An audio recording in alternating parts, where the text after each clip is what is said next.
Welcome to Global Dispatches, a podcast about foreign policy and world affairs. I'm your host, Mark Leon Goldberg, editor of UN Dispatch. And in this show, we discuss topical global issues, have conversations with foreign affairs thought leaders and newsmakers, and give you the context you need to understand the world today. Go to globaldispatchespodcast.com to learn more. And now on with the show. An ongoing Ebola outbreak in the Democratic Republic of Congo has sickened over 200 people and resulted in over 130 deaths as of October 18th. Now, the DRC is experienced in handling Ebola outbreaks. A separate outbreak in the country's Equateur province was rather quickly and effectively contained over the summer. 33 people died, but it could have been much, much worse. What makes this current outbreak so potentially dangerous is the fact that it is occurring in a conflict zone. Ebola has been confirmed in two provinces, North Kivu and Ituri, that have long been a hotbed for various armed groups. As my guest today, Heather Kerr of Save the Children, explains, this insecurity is seriously undermining efforts to bring this outbreak under control. Heather Kerr is the country director for Save the Children in the DRC. I caught up with her from Kinshasa, the capital of the DRC, where she was just emerging from a meeting on the Ebola outbreak. She describes what Save the Children is doing in response to this outbreak, as well as some of the activities of other groups. Heather Kerr also describes how insecurity in the city of Beni is seriously disrupting the activities of health workers to bring this outbreak to heal. This is obviously a very timely conversation about a fast-moving situation, and I think you will find this a very helpful explainer of this current outbreak in the DRC. As always, if you'd like to get in touch with me, please do so using the contact button on globaldispatchespodcast.com. I always love hearing from you guys. If you have suggestions of people I should interview or topics I should cover, please do send me an email. And now here is my conversation with Heather Kerr of Save the Children. Today, in terms of managing the Ebola response, I've been in touch with the team in Beni, and we are actually currently seeking more funding for the work that we're doing. So we're looking to see if we can get funding from two different donors, because we have current funding, but because we can see that the outbreak's going to go for longer than we previously thought, we obviously going to need more funding to continue the work we're doing. That's what I've been doing with the team. I always speak to them every evening. And obviously, if there's a security incident or insecurity, make sure they're safe and just make sure find out where the whole team is, and yes, as I say, make sure we keep them safe. Are you able to say who those two donors are? OFDA, they're already funding us. This is the Office of Foreign Disaster Assistance at the U.S. AID. That's right, yes. So they're already funding us for the Ebola response. So we're looking to hopefully do more work with them in this next phase of the Ebola response. And then we're looking to WHO, hopefully to provide us with a little bit of money from the overall response budget. And in a moment, we'll get into what exactly Save the Children's responsibility and is in terms of the Ebola response, what sort of tasks you're taking on. But before we get there, could you perhaps maybe set the scene for us, explain the origins of this current outbreak? Well, it's obviously different to the outbreak in Equateur. So I think, as you probably know, there was just 1 week before the end of the outbreak in Equateur and the start of the outbreak in North Kivu. But they are very definitely two separate outbreaks. They're two different strains of Ebola. That's what we've been told. So, it was actually on the 1st of August, which is a public holiday here, that it was publicly declared that there was an outbreak in North Kivu. Then obviously, as I was in touch with my head office, the regional office, many people wanted to discuss what we might do. Once we decided on our approach to the programming, because in Equateur we weren't present because we're not actually working in Equateur. But what we did do was, because there was some threat that the Ebola from Equateur might possibly travel southwards to Kinshasa, we actually trained up people working in health centers where we already work in Kinshasa on Ebola prevention and provided them with equipment. Mm-hmm. So once we decided what our approach was going to be for the programming in North Kivu, we then, again, first thing you need is you need the money and you need the people. So we set about looking for funding to start. We got used some of our own internal funding to start up the process. And then we got funding from something called the START Foundation. So we were able to start. We were able to go and rehire actually some local people in Beni who'd worked with us before on a health program, and decide what the makeup of the team was going to be, and then get them in there. So by the 11th of August, we had a team in Beni ready to go. And we've got a mixture of people. So they're from some people. We've got 3 expatriates actually, and the rest of the staff are all national. A lot of them are from Beni, or people who work elsewhere in North Kivu who were originally from Beni, because it's actually really important in this response to have as many local and people who speak the local language in your team. So can you talk a little bit about how this outbreak has spread and the areas in which it's infected people? Okay, so I think you probably know the original epicenter of the outbreak was in a place called Mabalako, where there's a health area called Mangina, and this is where the original epicenter was. And it had also traveled just across the border into Ituri province, because Mabalako borders Mandima, which is in Ituri. So those were the areas of focus, and Beni at the beginning of the outbreak. And then, as you will have seen, there have been some cases in other parts of Ituri, so in Chomia and in Komanda, and also a little bit further south in North Kivu, in a place called Masareka. But now the epicenter of the outbreak has become Beni. There are now more cases in Beni than there were in the original epicenter of Mabalako. And it seems, based on the latest data that I've seen from the World Health Organization, that the number of new cases has increased substantially. Yeah, there was a week when there was a real spike in cases, and it coincided with a period of insecurity. So different armed groups entered the town of Beni. I mean, that's not unusual. But then there were violent demonstrations by different people.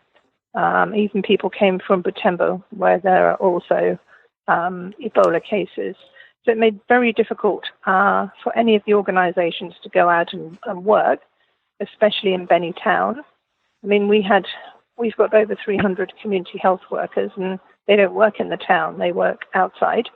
So they were able to do some work during that week. But, a lot of people weren't. And because of that, so because of the insecurity, and also, there's quite a lot of community resistance to humanitarians coming in to assist with Ebola. So some of the communities where we work don't want to let people in. So people doing house-to-house, doing Ebola prevention, explaining what you do if you think somebody in your family's got Ebola, what you do if somebody dies, and how you organize a safe burial. People resist you coming in. And why is that?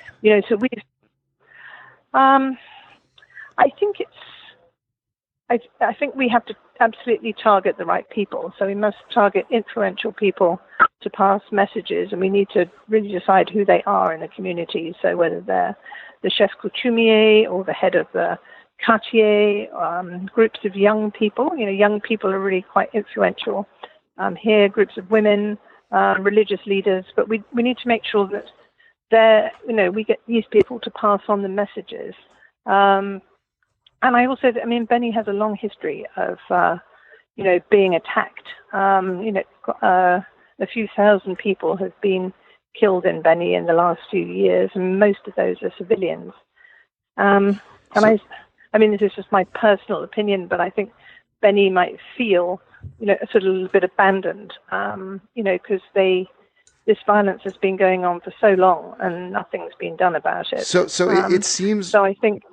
Just picking up on that point, it seems that what distinguishes this outbreak from the previous one in Equateur is that it's occurring in a conflict zone, in a violent conflict zone.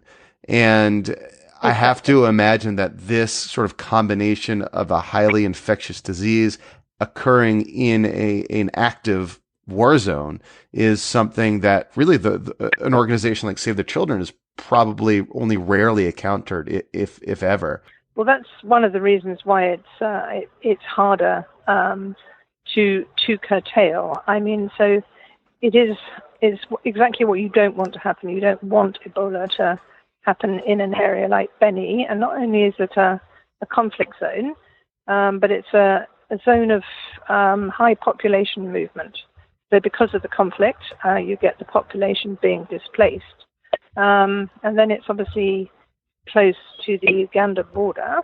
There's a lot of cross-border business. It's a business area, so people are crossing on a daily basis to do business. So, when you put all those things together, it's really where you don't want Ebola to happen. If you look at the other outbreaks that have happened, the one before was mainly in a rural part of Equateur, apart from a few cases in Bandaka, in the provincial capital. But fortunately, there weren't very many, because that's a town of over 1 million people. And the only other urban outbreak was in Kivu, I think it was in 1995. But otherwise, they've been in deeply forested or rural areas, so they're much easier to bring under control. But once you're in a densely populated area and a conflict area, then it's just harder to bring it under control. So, can you describe what does a security incident look like when in terms of an Ebola response? How have perhaps Save the Children staff or workers been impacted? Well, the way we're impacted is we've got a very good security coordinator who I've deployed to the response, because I think it's essential to have, and he knows the area, and he's actually from the general area. So somebody with good knowledge and good contacts, who can perhaps have some, who's very well informed. And for us, if we hear there's going to be a security incident, or there's one that's happening, we'll either tell people to hibernate in the office or go back to the guest house, work from the guest house. In that week I described to you, we did a lot of work from our guest house, which is in what I would call a slightly safer part of Beni. Our teams were able to do reporting, they were able to talk to the community health workers, but they weren't actually able to go out and work in Beni. So, that's what happens. Have workers, though, perhaps not with Save the Children, been attacked? Some people have. This is about community resistance, though, not insecurity.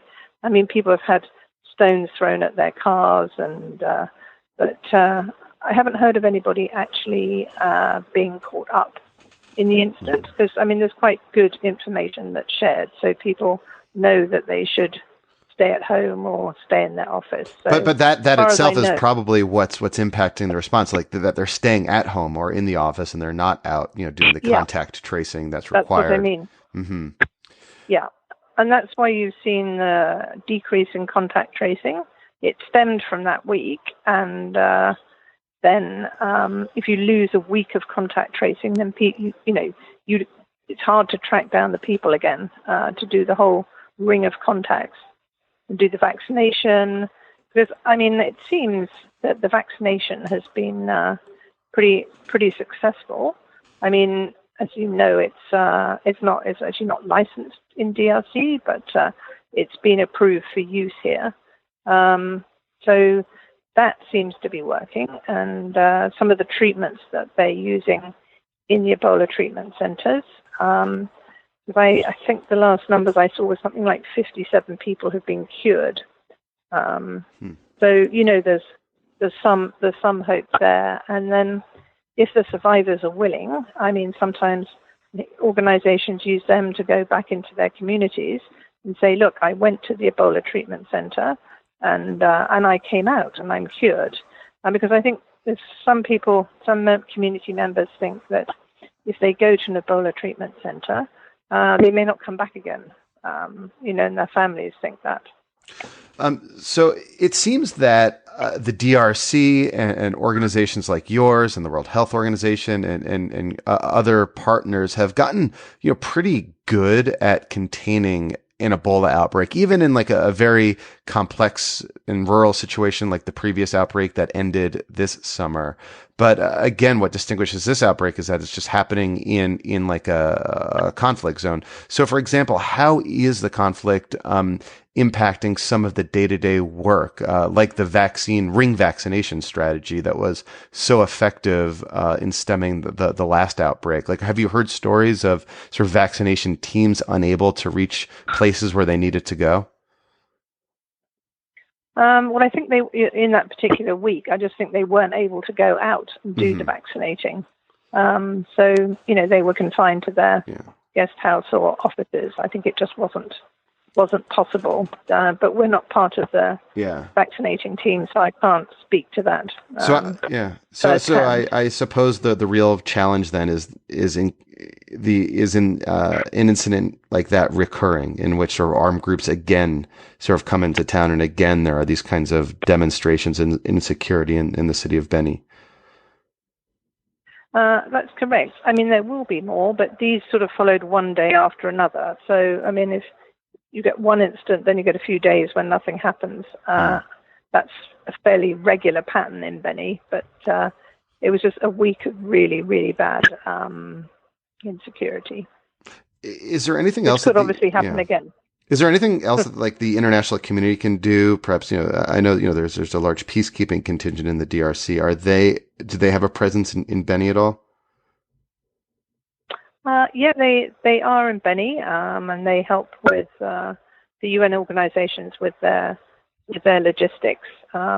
Maybe they will play a larger part in trying to help with the security, especially in terms of sort of maybe supporting the police more, maybe training them more. I think there's a plan afoot to do that, but I don't know that much about what the plans are for MONUSCO. And I guess finally, can you maybe describe like how will you know whether or not this outbreak is either coming under control or is spiraling out of control? What are some of the indicators that you'll be looking towards in the coming weeks and days?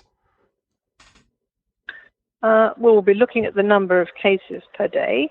So they have gone down somewhat since that week, but I think it's like this week there'd probably be an average of 3 or 4 cases. But obviously we're trying to have a whole many days with 0 cases. There have only been a very few of those days a while ago, but you need to get the cases right down, so that will be an indicator. And then the contact tracing, so that we get the contact tracing right up. And that also when you get new cases, that they are actually contacts of contacts, rather than completely unknown cases. Because if you get completely new cases, then you've got a whole new lot of contacts to follow up. So I think one of the absolutely key things that we all need to concentrate on, and it's something we are going to do much more on, is the contact tracing. It really is to find those people, vaccinate them, and and really follow them up, because that's how we get it under control. All right. Well, thank you so much for your time. This was very helpful, and I'll let you get back to work. Okay. Well, I hope it was helpful, and thank you. All right. Thank you all for listening. Thank you to Heather, Kerr, and the good folks at Save the Children for helping to put this conversation together across continents at the very last moment. Thank you all. And as always, big thank you to the Global Development Institute at the University of Manchester for being an ongoing content partner with the show. Expect a new episode from that content partnership coming up pretty soon. And if you are with an organization and want to explore a content partnership with the podcast, send me an email using the Global Dispatches podcast.com homepage. You can also hit me up on Twitter at Mark L. Goldberg. All right, we'll see you next time. Bye.